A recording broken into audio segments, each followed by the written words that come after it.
Thank you very much. It's a great pleasure to be here. Okay. Right, so I want to express my thanks to both Piotr and Fabian's crew for having us.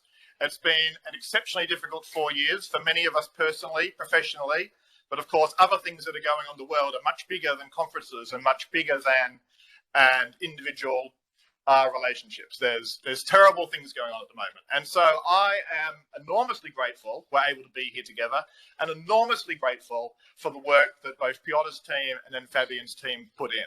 Fabian's a relatively new professor trying to set up a new research program in a relatively new university, and then stands up and says, I'm going to host a conference. I hate hosting conferences, and I already are well established in my university. So the fact that he was willing to go and do this speaks volume to his research credentials, but also speaks volume to him as a person, because he thought it was so important to do it.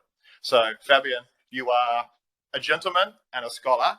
We owe you a debt for having a vision to have it here today and this week, and I want to also thank you very, very much. Okay, so it's also about new people, new things. We haven't seen each other for a while. So as a little boy, I used to have to go to church every Sunday with my parents. And the thing we had to do every Sunday at church was shake hands, which we can't do under COVID, with someone we didn't know. So you are going to tap the person in front of you on the shoulder who you don't know and introduce yourself. 1, 2, 3. Now,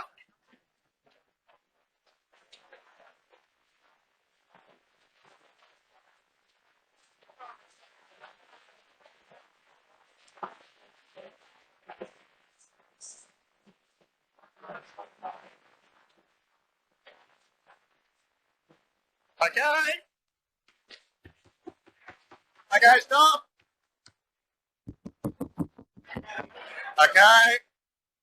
Very good. Okay. Very good. Very good. Very good. Very good. Okay. Now, you're now going to talk to the next person you don't know, and you're going to introduce the person you just met to the person next to you who you also don't know. Go ahead.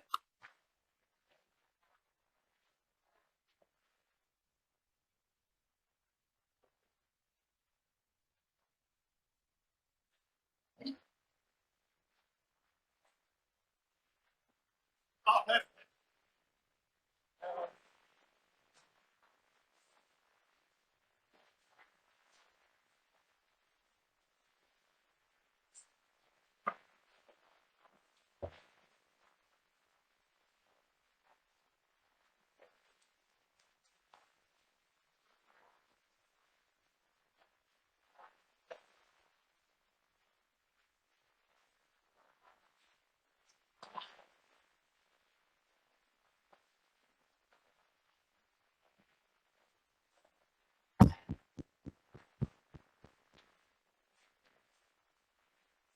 Okay, okay, okay. Okay. Enough. Okay, so I hope that is a few more people for you to talk to over the next week while you're here. Okay, so I assume in addition to talking to each other, we're here to talk about forestry remote sensing, and it's a pleasure to talk about the topic I wanted to introduce, and I wanted to keep it a bit high level to try to get people to think about some of these ideas and hopefully come and talk to me and my students who are also working on this about this as a topic. So I will sort of build towards the idea of what I'm trying to talk about, but I do want to perhaps mention what I'm not trying to talk about. So I'm not talking about global forest inventories. I'm not talking about global level assessments of productivity or global level assessments of forest growth or species. I'm talking about forest inventory at a much finer scale than that. And in Canada, we would call that operation or tactical forest inventories. And by that, I mean forest information that informs harvesting, informs replanting, informs the forestry process itself. So when I talk about forest inventory, that's the level of scale that I'm talking about in this talk. And so a lot of the technologies and the ideas are focused at that scale, not at at a global scale. And you'll sort of see why that becomes relevant as we go. In Canada, we have a lot of forest, and we have a lot of companies and provinces who manage the forests asking about what is the state of the forest today, and looking to use that information to drive decisions around harvesting, around replanting, and around silviculture. And in Canada, we're facing a major problem in our forest industry. We have 1 billion hectares as a country, and we've been cutting the timber like mad. Cutting. We've run out of the old productive forest. And so in Canada, we're now starting to rethink about how do we manage our forests when we're now talking about second growth. And this is a major change in the way Canada has had to deal with its forests. I know in other places in the world, like Europe, that happened centuries ago. But in Canada, this is the first time the industry has actually had to realize, hey, there's not more timber we can go and cut. We have to go and worry about the replanting, the reforestation, the silviculture of the trees we have. And this has been a major change in the way Canada's had to think about its forestry across the country.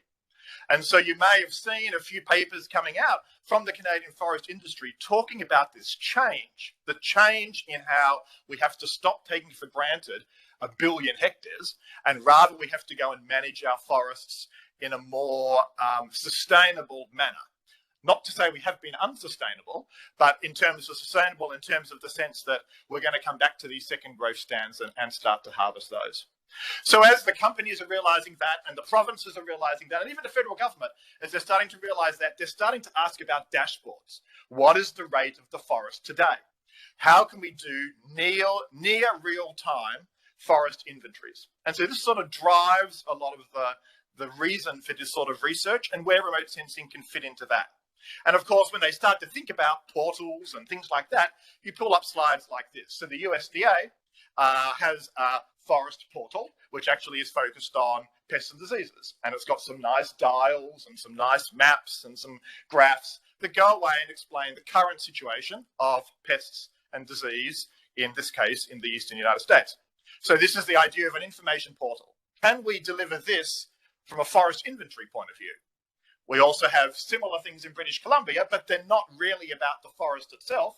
They're about things like forest fires.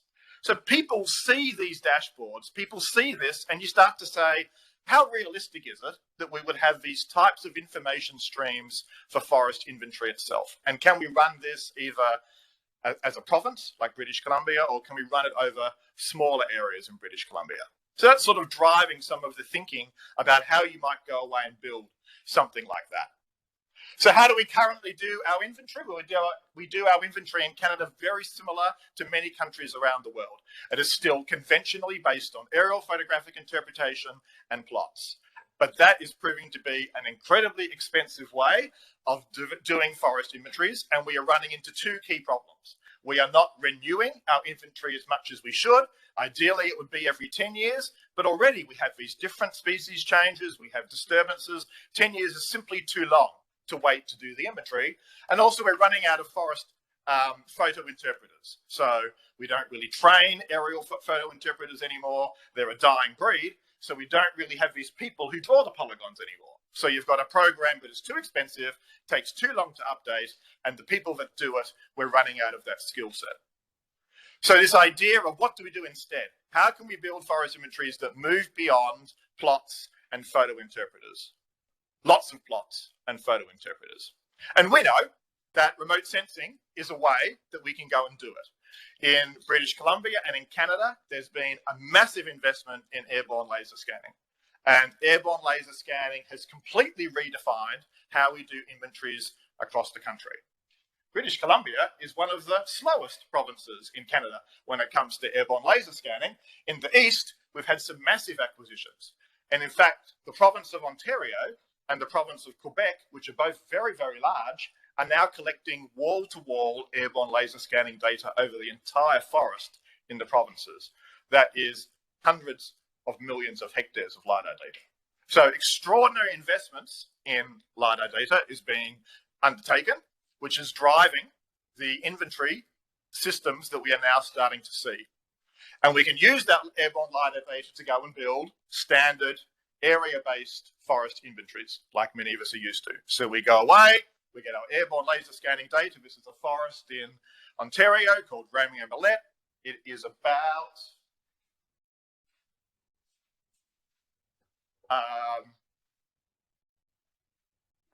300,000 or 400,000 hectares. So it's a very, very large area. They fly airborne laser scanning. They go and we build a grid. We do our area-based assessment. We get our metrics. We get our plots, which are beautifully distributed over the forest. We build an inventory. So this is we have starting to move from polygons and plots to these area-based laser scanning inventories as part of our change in forest management. So this has been a really good news story, and a very quick story considering how slow adoption of remote sensing can be. We've started to see this happen in the last 5 to 10 years, and now this is becoming the standard way we go and build an inventory. But we know that airborne laser scanning is expensive. So if we go and convince a company to go and buy laser scanning data, it might cost them $1 million. They don't want to go and do that again. That's been a really big investment. So how do you take that airborne laser scanning data from one time and build an inventory on that moves forward? So that's really what I'm trying to talk about when I think about this topic. We have airborne laser scanning. We build an exceptional inventory at time one. How do you keep updating that inventory over time without requiring new acquisitions of airborne laser scanning every single year? So this idea of a living inventory, an inventory that can change over time. We might be able to afford LiDAR at time one. We can probably afford it a decade later at time two, but how do we deal with what's going on in between? How do we deal with all of these disturbances at a 20 meter or 30 meter grid? How do we integrate all this spatial data into one overall system? How can we make that happen? So I guess the way we can think about that is we need two things. We need to understand what remote sensing data and climate data and terrain data that we could go away and use to go away and look at that change over time. And then think about how we might update that information in some sort of framework. And ideally, within that forest area, different things are going to be happening. Some of it will be growing quite happily. Other parts of it might be getting some sort of disturbance. Other part might be undergoing silviculture. Another part might be harvested. So you need to accept that across that area, all these different things are going to go and happen.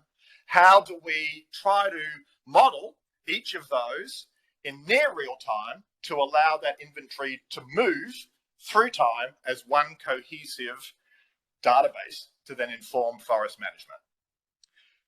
So we've had a bit of a revolution in the way we think about satellite data and remote sensing over the last few decades, or over the last decade. So we know we have landscape scale, Landsat scale imagery from the 1970s, with a real push in getting that data into analysis-ready products in the last decade or so. We also recently have Sentinel-2A and B that are giving us resolutions at around the same spatial scale. So now have all of these satellite data sets coming online. The interesting thing, of course, is that each of these satellites alone is going to still have a fairly poor repeat, but by using them in some sort of constellation, we're able to get very, very fine cadence, moderate scale remote sensing resolution data. And this is the idea of virtual constellations. So the data we're starting to play with quite a bit is the harmonized Landsat Sentinel data product. So this is an interesting product that we're starting to see used a lot more in North America, and I think globally, that starts to, why isn't it playing? There we go. That starts to integrate together the Sentinel-2A, Sentinel-2B, Landsat 8, Landsat 9 into one overall data product. So it brings it to the same spatial resolution. It does some adjustments to the band functions to make sure the spectral bands are the same. And then it applies standard atmospheric corrections to go away and give you surface reflectance at a unified spatial structure. 30 meters. So you lose the 20 meter benefit that Sentinel-2A and 2B is giving you because it brings it up to 30 to match Landsat. You also lose some of the spectral bands because it just matches the bands that are the same. But the benefit here is that we're now able to get this data every 2 or 3 days.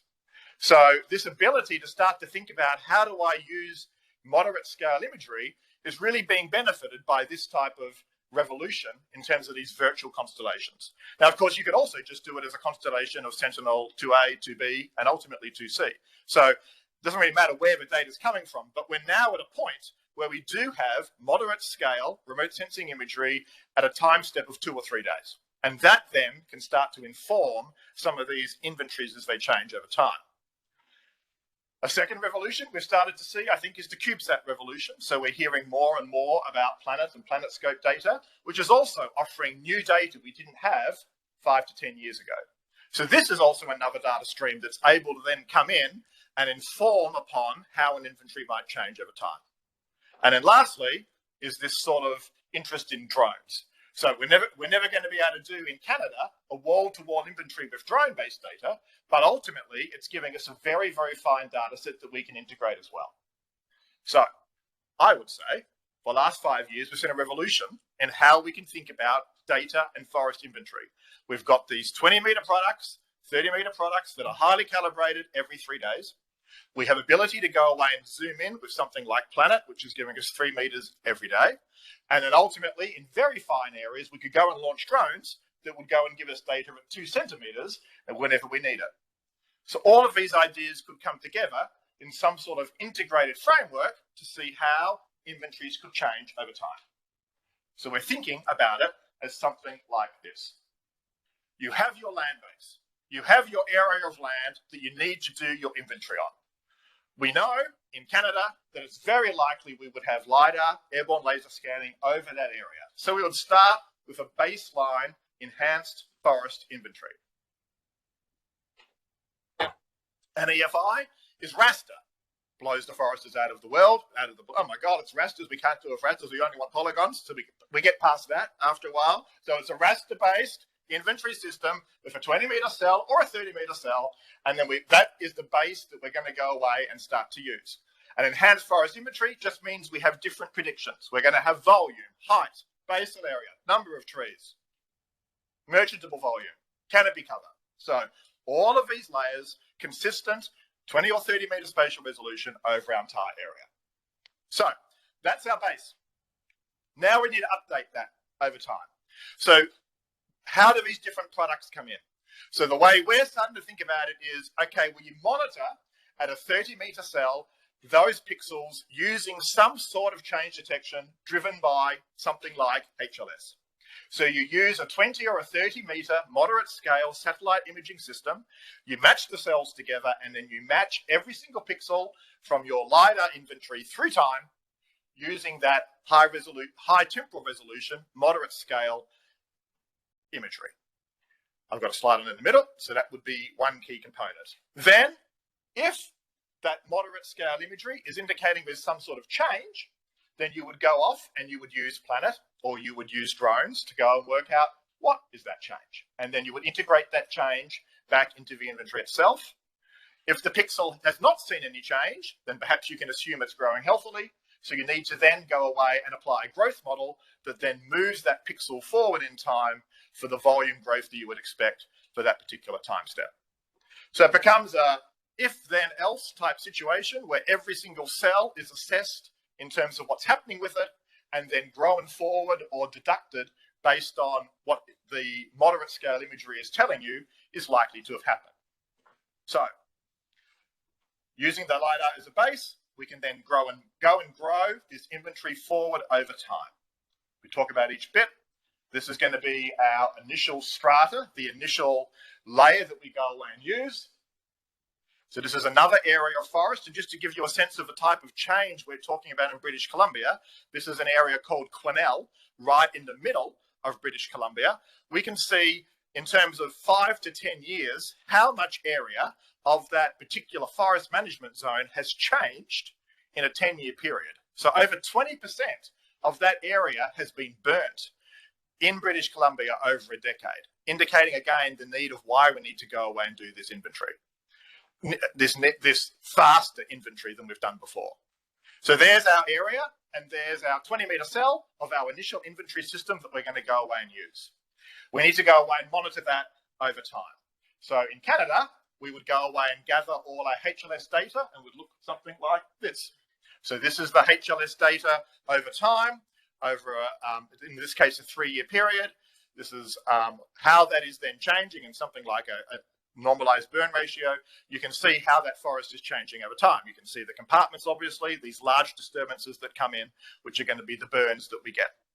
So using this imagery, we can then drive some sort of change detection routine that then goes away and monitors each pixel over time. So I would argue that this is perhaps where exciting science starts to come in. We've had another revolution in data processing in the last decade with things like Landtrender. So this idea of annual change detection, we've had massive interest in that. There's a massive number of algorithms. We've got a really good sense about how to build annual time step change detection. I would argue the thing we need to do now is within year change detection. And that, of course, is much, much tougher because you've got the underlying issue of phenology. So how do you track pixels within a year that are undergoing phenology and still try to find a change? That's really tough, but really important. Otherwise, you have to wait a year or two before you know a change is happening in the landscape. So young PhD students, I think this is a great place to work, a great space to start working in. Disturbances within a year in a long-term time change trajectory at moderate scales, to me, I think is really interesting. And I think we're going to start to see a lot of investment, more investment, we're already seeing some, more investment in these types of algorithms. We already have some. I mean, there's already algorithms that have been out for decades, in fact, around some of these algorithms. BFAST, one of the most famous, Cold, Beast, which we love simply because of the name alone. So these types of algorithms are really starting to think about this type of change.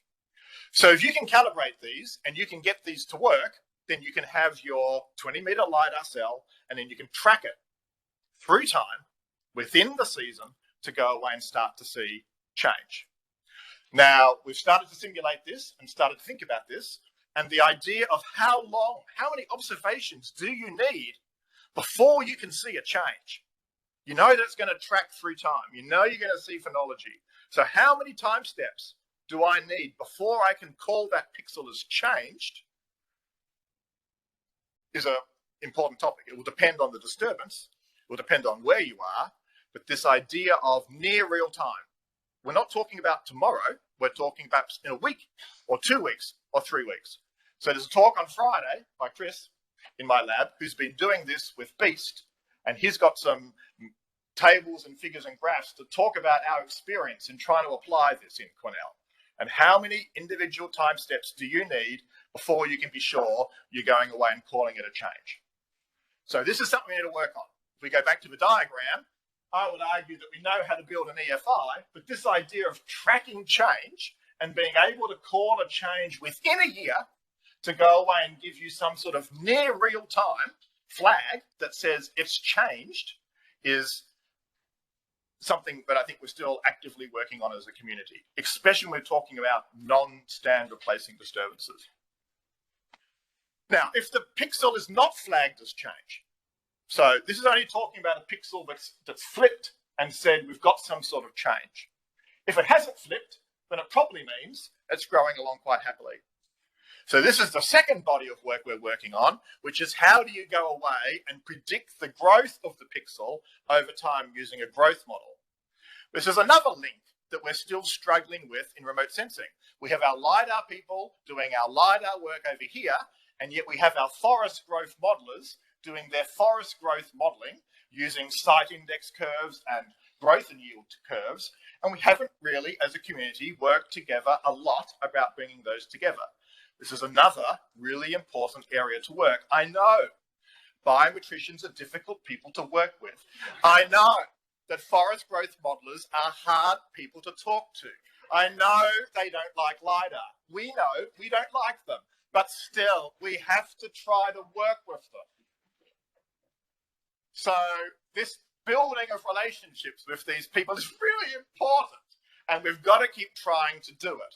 So we're trying to do it, like I'm sure many of you are as well. How do you have a single point in time with your LiDAR data? You've got your attribute. We know we can predict the volume, the number of stems, the basal area. We can predict that very well. But how do you take that pixel and grow it forward over time? So we've got a few papers out about this. This is work that's been done by Piotr Tempowski, originally at Krakow, then at UBC, and now he's moved to Canadian Forest Service. And he's doing lots of work about building these techniques to go and allow you to link the LiDAR spatial raster to these forest growth curves. I asked him to go away and give me a flow diagram. He gave me this horrendous mess on the right-hand side.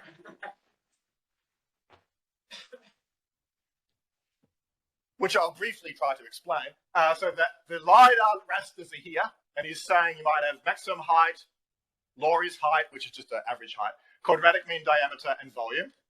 LiDAR doesn't give you everything. So we recognize that LiDAR might not give you the species of the site. You might have a stand index that might already exist, and you may have some age information.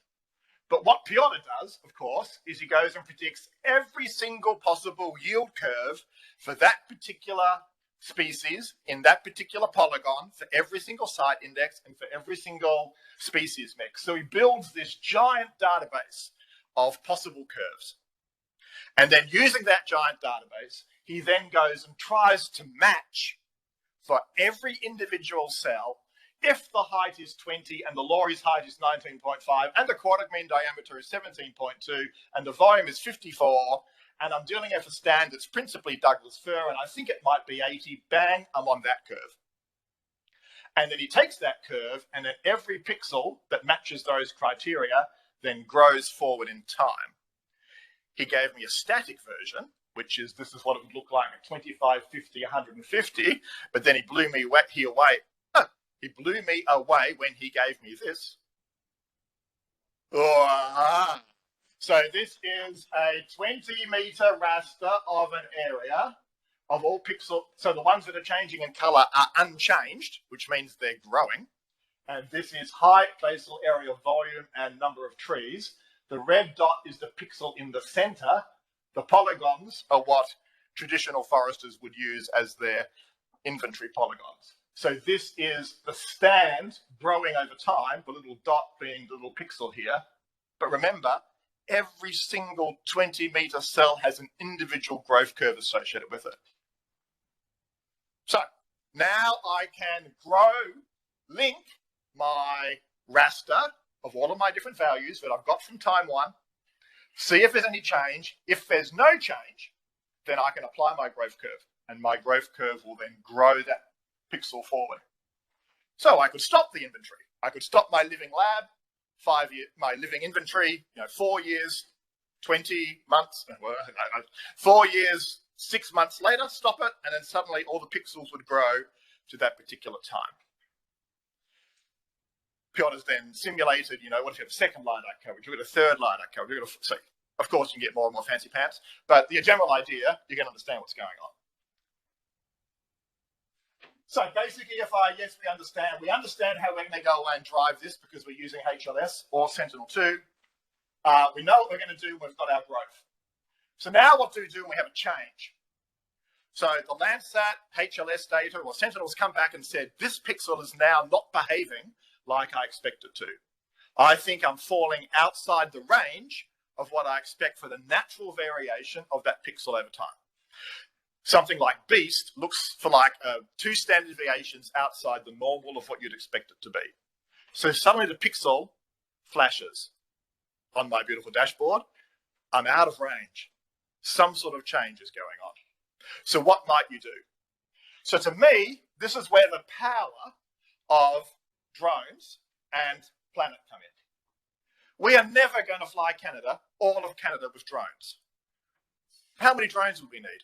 How many batteries would we need? But operationally, it's impossible. So you sort of, even if people come back and, what about swarms? How many swarms of swarms of swarms do I need to fly 1 billion hectares? You'd be kidding me. So you sort of got to talk people away from we're going to change the world with drones. But this idea that you would then, if you have a small area, if you're a forest manager and a little polygon is starting to indicate some sort of change, then to me, this is the logical time when you would go and launch something like a drone. So we're starting to plan for this, like everyone else in British Columbia. This is Liam's talk later today. A beautiful example of drone imagery before 1 week. The week later, they've gone away and done their silvicultural treatment. So in this case, they're thinning. So I've learned thinning from below. So they've been thinning from below, removing these trees. These ones are now going to go away and fill those spaces. So we would assume that this type of activity would be a change. And so we can then go and verify, as you'll see in Liam's talk, we can of course do a volume estimate here, a volume estimate here, work out how much came out as part of our thinning operation, and then alter the growth model so it would then go and grow this forward in time more appropriately, because rather than this one, because that stand has changed. So this idea of targeted acquisition, the idea that if you have a dashboard, these pixels start going off, then this is the time that you might go and launch something like a drone to work out what's happening across my landscape, much finer scale. Now, you could argue that the forester knows what's going on anyway, because the forester went and cut the trees down. So maybe you don't need a drone to go away and do that, because there's people in the field anyway. But of course, this might be where, over larger areas, you might go and use something like Planet.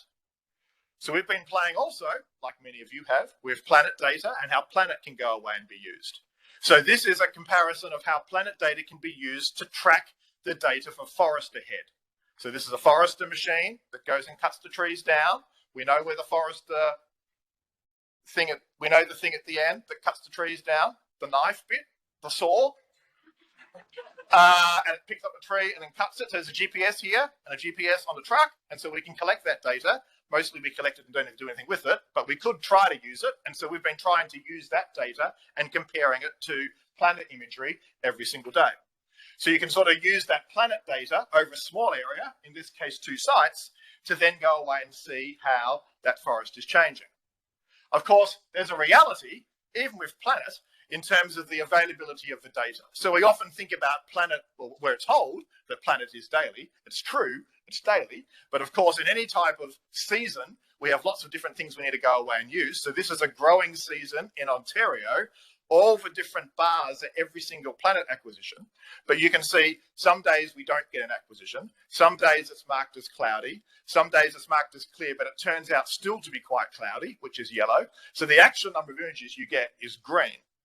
So you're not really tracking the landscape every single day with Planet, because you're going to have cloud, just like you don't track it every single day of Landsat.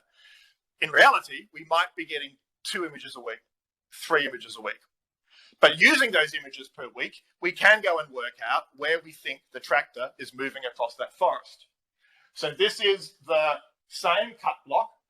So back here, cut block 1, cut block 2, before, after. This is the harvester head coloured by the date of the harvester head. This is our prediction. This is the difference between when we said it was cut or not in number of days. So it's still incredibly difficult to try to track a 3-meter pixel as being cut down using a harvester head from something like Planet. Number of different reasons for that. Firstly, we're not getting daily data at all. It is only 2 or 3 images per week. Secondly, you don't get a completely bright background when they cut the tree down. The tree falls down, foliage is all over the ground, there's understory, there's shrubs. It's still very, very green from a satellite's point of view. So the ability to track that really accurately over time is actually phenomenally difficult. You can see on average, we're 2 weeks out. So we're 2 weeks out from when the harvester head cut it down to when we actually said that pixel had a tree removed. So we're nothing like daily. We're nothing like every couple of days. We can track from space exactly where that harvester head was. We're around 2 weeks. So near real time, we can suddenly start to think about this. We're not really talking about daily. We are starting to talk about weekly or 2 weekly in terms of how we can go away and track these stands over time. Now, harvest and fire are relatively easy. I think the challenging thing is the non-stand replacing disturbances. And this is what actually we heard with the forest diseases. You know, in British Columbia, we got hit by a mountain pine beetle 10 years ago. Many of us worked on forest health and diseases in British Columbia during that time. Now we're seeing the same levels of infestation over here in Europe. So how you track that? How does that start to be built into the inventory? And how do you look for the curves and changes in that? I think is another important topic for the graduate students in the room. Don't work in harvesting and fire. It's boring. Work in something interesting, ecologically important, disturbances, non-stand replacing disturbances, because that's what the future is going to be like. So I think that's a great place to work. Interestingly, I think it also comes down to shape and patch and size. So an individual pixel, tracking that for non-standard replacing disturbance is tough. But maybe if you started to think about more of a spatial pattern, are there patterns in the landscape that we can see that give an indication of what it is? For example, particular pests or particular diseases along valleys, up the hillsides. Do we start to see different patch dimensions that we can get? So you bring in these pixels that are changing, think about them spatially, and then you can build this detection that will then allow you to get to that non-standard replacing disturbance. The most difficult thing of all, I think, is how do you then build that into the EFI? So let's think about that. If the pixel is unchanged, we send it to the growth model. If the pixel's harvested, we can assume it's replanted, we stick it to the growth model. But if the pixel is undergoing a non-standard replacing disturbance, how do you estimate the volume then to drive it forward? And I have no idea. So you've got an EFI, you've got a volume of 54 cubic meters, you've got a canopy cover of 35% and a height of 40, and you know that there's some sort of beetle attack. But that pixel has to be moved ahead in time in 2 weeks. What is the new volume? So I think it's really tough. We're starting to think about it. I wonder whether you can think about it as a modifier.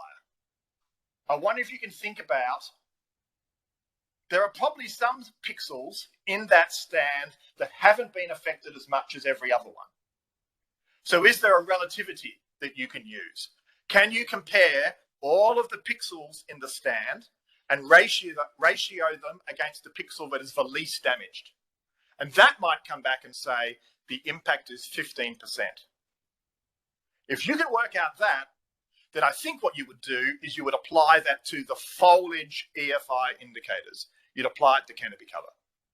That's the thing that's going to change in the next time step. The volume's not suddenly going to go down by 15% because of bark beetle in 2 weeks, but the foliage is going to change. So maybe you can start to alter different ones of these LiDAR layers based on these modifiers on what you think the non-standard replacing disturbance is. To me, this is a really interesting space to work in, especially because most of us, and I'll learn during this conference, but most of us still think about remote sensing and non-standard replacing disturbance as a spectral index. We're using spectral indices to go away and see the disturbances. But how do we manifest those into LiDAR point clouds over time? I don't know. But to me, this is a cool and interesting space to work. We could go and ask the biometricians and the forest growth modelers, how do you deal with insect and diseases in your growth curves? And they'll say, we don't. So to me, this is a really interesting space to think about how we might be able to go and work. So I mentioned a few people in my lab are working on this. Tristan's got an interesting talk on structurally guided sampling tomorrow, where to put the plots. Chris is giving the big drum roll please answer about how near real time I think our dashboard can go away and change. Essentially, it's every 6 weeks. And Liam is going to talk about the drone-based imagery stuff today as well. Ultimately, perhaps, we end up with some sort of dashboard that might look like this. We have our EFI, we have our imagery changing the top right-hand corner, and maybe we get these dials that go away and allow us to go and see change. I don't believe we will have this in daily time steps. I certainly don't believe it's real time. I would think if I can get a dashboard that would work monthly, 6 weekly, or 2 monthly, that would be the time step that I would promise my forest operators in British Columbia. I've tried to put some of this down in a paper. Please go and read it if you want, and then come and tell me what you think of some of those ideas. That's the end of my talk. At the icebreaker last night, I reflected over my 5th Rattler about what it was like being here. And I did think to myself, I really should give some advice to all of the graduate students in the room. And Andy Hudak, who was here, did mention to me that we were both the old men now. We were the oldest, he felt like the oldest person, well, he didn't say that exactly, I'll paraphrase. You felt like the oldest person in the room, and he is older than me, so I felt like the second oldest person in the room. And it was a chance to reflect. So let me speak to the graduate students in the room. You've had a tough time. You've had a tough 2 years. There is probably some of you who started your research during the pandemic and you're about to finish your research in the pandemic and you've never been to a conference. You've probably never had a chance to talk to experts in the field, certainly not face-to-face. And if it has been through some sort of Zoom, it's probably been a very awkward and stuttering conversation. So you're probably learning or relearning your networking skills. And so that's tough to start with. You probably feel pressure, and you probably feel as though a bit of your intellectual life was stolen. And you know, I think it was. I think you've had a pretty tough time. And so I say to you, try to take advantage of this week as much as you can. You will look back on some of the things you have done and said, I wished I didn't do it like that now, because now I've talked to Nicholas and he told me that was rubbish. Try to reflect on that positively. Try to look back and say, you know, I did what I thought was the best thing to do at the time. But be open and be honest. And go and talk to some colleagues and go and talk to some people whose papers you've read and explain what you did and explain the work you did. I appreciate you're going to be looking back a little bit because it's the work you've done in the last 2 years. But don't be afraid to do that. And don't ever be apologetic about the science that you did. And don't ever be apologetic of the situation you found yourself within COVID. Because many of you are in the same situation and it was very, very difficult. So remain positive and remain open and remain receptive to the ideas that you'll have moving forward. I also want to talk a little bit about how excited I am about remote sensing. So I do have a story to tell you. When I was a boy and I did my master's, I had a single Landsat scene. A single Landsat scene. So I was in Australia. I was a very meek and mild master's student, and my supervisor bought me one Landsat scene. It was 6,000 Australian dollars. When it came with people carried it in. It was so expensive when they walked in, like trumpets going off in the lab as these data tapes were brought in with my single Landsat scene. I was doing lake salinity. It had taken 8 months from that image to be collected to arrive in Australia. The lake had dried up. But I still had one image that I used for my Landsat scene. That was the conditions that I was working under in remote sensing a number of years ago. We now live in a golden era of remote sensing. A lot of the students in my lab are all big about free and open. I'll only publish in a journal that's open access. I'm only going to write code that is open access. I'm not going to use MATLAB. Are you kidding? I'm not going to use RDL. Are you kidding? It's got to be Python or R or nothing. I'm only going to publish in open access. Oh, we're not publishing at all. So this desire of youth to do this is also making us live in a golden age because it's forcing all of us to make our data open. It's forcing all of us to make our code open.